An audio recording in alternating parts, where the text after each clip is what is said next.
I'm here standing on this fantastic suspended glass bridge that slices across our atrium.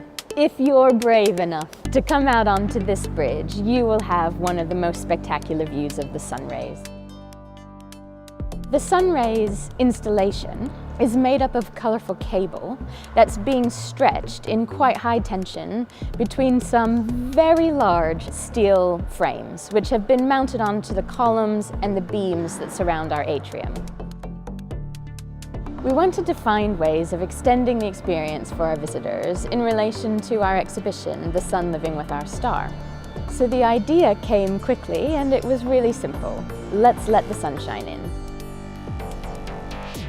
We worked with Fraser Muggeridge Studio and Stage 1 to develop this dynamic installation of colourful sun rays that slice through this atrium and provide a bit of delight and an interesting thing to look at when you've come in, but as you move up and down through the building, it presents itself in different ways.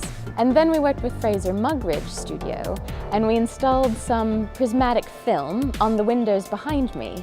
And when the sun shines through that film, it just splatters rainbows over any surface that it touches. And we hope that visitors will find this as delightful as we do.